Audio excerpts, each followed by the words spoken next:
Welcome to a true spiritual adventure story like the world has never known. Volume 2, Rise of the First World Teacher, with your host, Dr. James Yogadhi Weldon. This is Dr. James Weldon, Yogadhi, speaking to you from Heavenly Mountain in Boone, North Carolina. Our community here, which we're developing to support of the Art of Living Foundation and building a cooperative community out here. We're continuing the discussion of my second book, my autobiography, entitled The Rise of the First World Teacher. Today we're discussing my third trip to India. I've been going through some unusual experiences prior to the trip. For whatever reason, difficult to describe why, I had been experiencing a lot of mood changes. Headaches of various degrees have been going on for a couple of months for no reason. Really a very bizarre set of symptoms. I'd never really experienced anything quite like this. And I felt during that time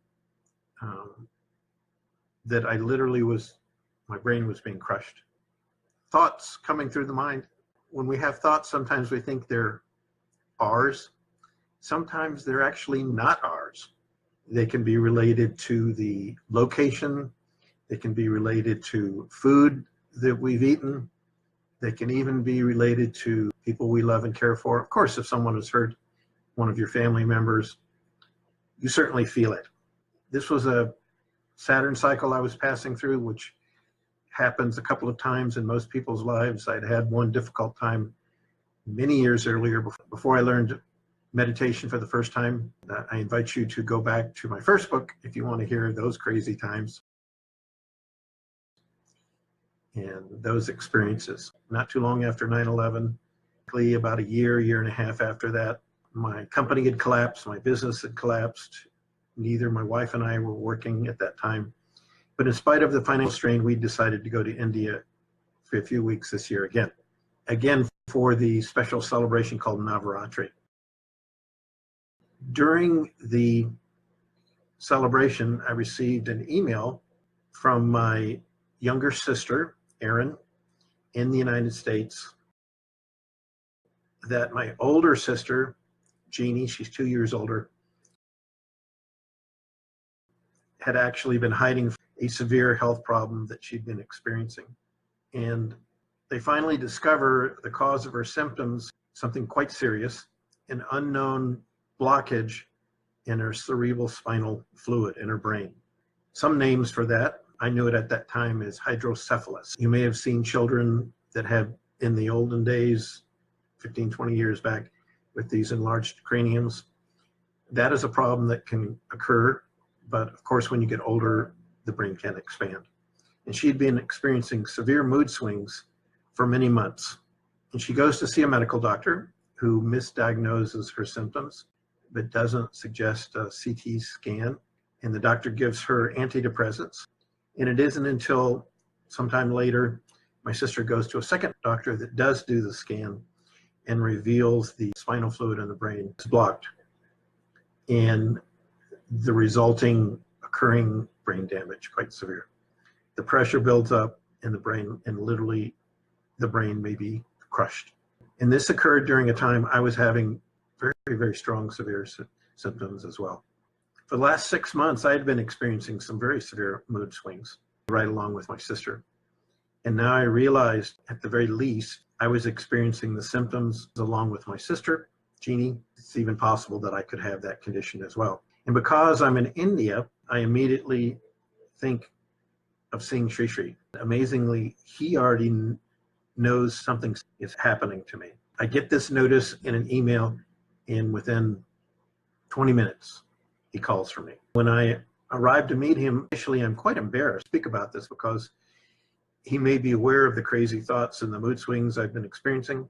Immediately says, "What's going on?" And I respond, "I don't want to talk about it." I don't need to talk about it. But he won't let me leave and saying, no, tell me, what is it? What is it? Tell me. Still, I say nothing.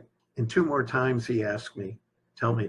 Apparently, I needed to speak it out. He wanted to know, but I'm actually embarrassed that I was feeling desperation at this time in my life. And finally, I share the story of what is happening. I tell Sri Sri, I said, Sri Sri, I think it's too late for her. The entire frontal lobe of her brain, dealing with feelings and emotions, was damaged, and there's nothing I can do. The symptoms have become too severe, and actually my sister ended up having to become institutionalized. And Sri Sri asked, do you need to go home? I tell him, there's nothing I can do. The damage is already done. So I leave this meeting with Sri Sri absolutely amazed that Sri Sri can be so completely there for me all this time. He's sharing my grief completely. See our relationship now in a whole nother light, not just between an enlightened being a master, but Sri Sri is really a true friend, a very deep friend, even like a father who apparently will always be there for me. Seeing that Sri Sri would so willingly share my grief, I can no longer deny to myself that I've been experiencing significant depression, worry, and fear. Now I know the symptoms of my sister, and I actually believe they unknowingly had partly come to me through empathy, spiritual empathy. She remained institutionalized for the rest of her life. And I actually learned to live with that reality. A number of years passed away not too long ago. When I would wake up in the morning, I would always feel those thoughts she continued to have. I won't go into it, but there's always a story behind the story. We don't know, but there's always a reason. You know, once when we asked Sri Sri how he knows the needs of so many people around the world, he explained it this way. See how we have so many millions of hairs on our head? If at any moment we pull on one hair, we immediately know it. If you cut your finger, your whole body knows like that. He says, I'm connected to all of you. And if something happens, I feel that pull. Isn't this beautiful? This is so beautiful, so beautiful. You know, that kind of connection can occur. Pull on one of your hairs and think about it. There have been so many stories of this around the world, but this is my personal story, my autobiography of what happened with me. After we returned, the emotional swings continued for a while. At least I know the reason.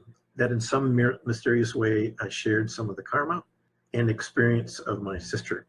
And going through this episodes helps me understand with much more clarity how the enlightened mind is lived.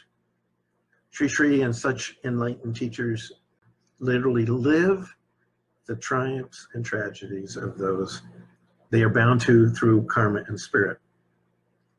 Many times in meetings, I've seen him, sometimes riding in the car, pass into a static state or react in an emotional way that apparently indicates that he's tapping into perhaps the lives of one or more of his students around the world. There are many, many. Once while driving with him, I saw this. We were driving in the car with him somewhere, and this ecstatic state came up. And when I asked him about it, he says, oh, there's a very powerful chanting event going on thousands of miles away. He told me where it was, tells me the location, and even the teacher that's guiding that event, that's leading that class. And seeing these examples make it much clearer what has been happening over me the last several years. Somehow I was beginning to tap into directly that awareness in the same way. Might it be possible to share the enlightened mind spontaneously with all that exists in the same way? Now I know that this is completely true. And over time, this kind of experience can become stronger and stronger. And at a certain stage of evolution, we can experience the master's ecstatic states. We can be linked like that, even though we are not physically present. Ultimately, what flows through us to others. And several years pass, and the entire United States is now engulfed in the aftermath of the 9/11 crisis and all of the craziness that occurred. Now we know it was a real prospect of a long-term, ongoing war. And during that time, we were in northeastern India.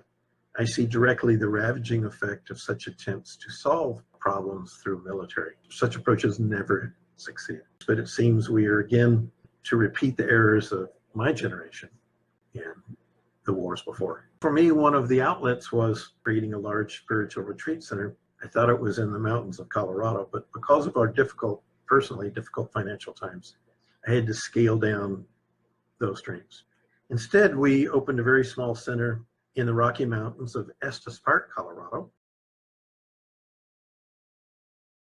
And it's a small bed and breakfast. And downstairs, I'm operating my naturopathic healthcare practice, and we're teaching some courses for the art of living, doing prison work there and guests, and we live there just 3 years. It's a comfortable time, but things continue to become difficult financially. I wasn't telling my wife that things were getting more and more difficult. I'm thinking, our personal situation is not so bad. Spiritual connection I'm gradually coming to experience of the enlightened mind and connection with Sri Sri comes and goes with no particular pattern.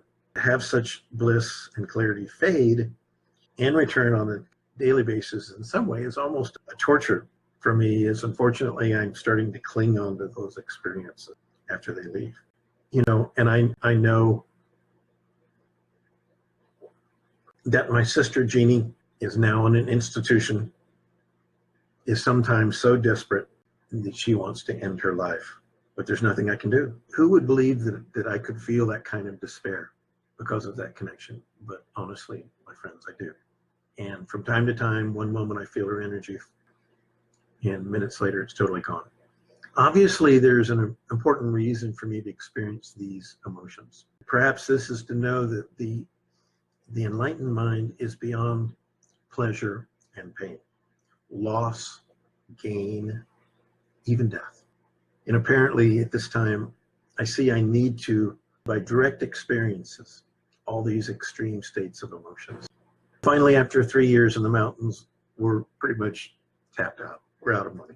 And we have borrowed virtually on all our credit cards, lines, and there's nothing left. Nothing left. The only choice is for us both to leave Estes Park and look for work. And Rama, my wife, Lynn, by the way, this is the name that Sri Sri gave her. This actually name Rama is a name that she had in an earlier time with me. And Sri Sri gave that to her. Unusual, very unusual. She's now in her 60s, and work as a school teacher is really hard to find. There's no choice. We have to move to another place. And with that move, I feel that all of my dreams are now been totally crushed. And I even begin to think that these spiritual experiences on and off might be partly illusions. We move an hour away to another town called Fort Collins.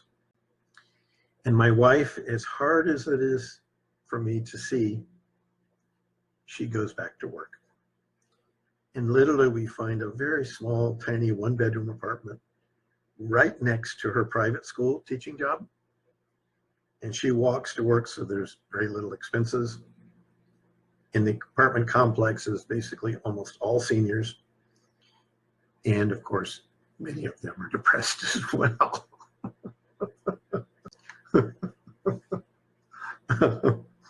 So the difficulty is that being as sensitive as I am now, I'm now feeling the moods of most of these people in the building.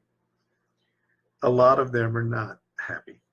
And over the years, I've said to myself so many times that my life and what I experience, all the joy, is enough for 1,000 lives.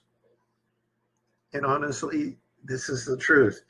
And those incredible experiences shaped my life, but when the experience is gone, it's just like a memory, just like anything else. You see, many people don't realize that suffering can also come from happiness. When the mind clings or resists anything, no matter how wonderful or even painful it may be, this is the seed of suffering. You can't fix it in the mind. When the state of the enlightened consciousness, enlightened mind, which is really beyond all changes, is not established, any experience that is resisted or held on causes suffering. My lesson is now about letting go of everything, and especially the bliss that came and went all the time.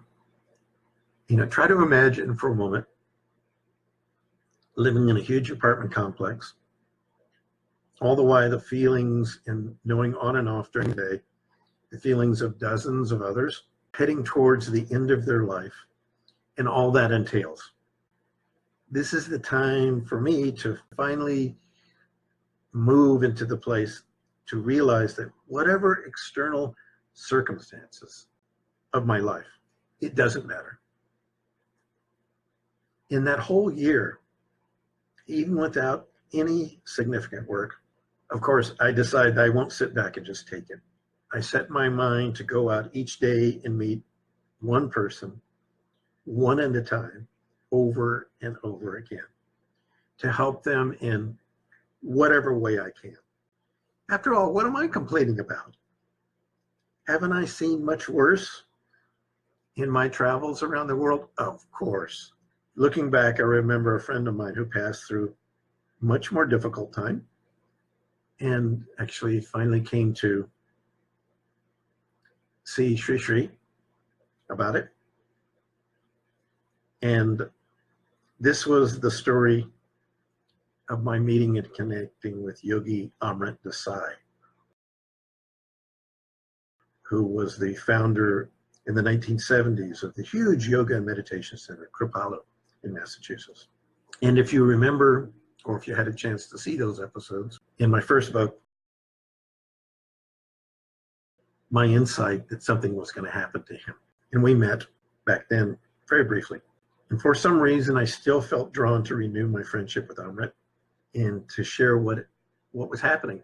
One of my frustrations, who could you talk to about this stuff? Not easy. I'll make that the next episode here.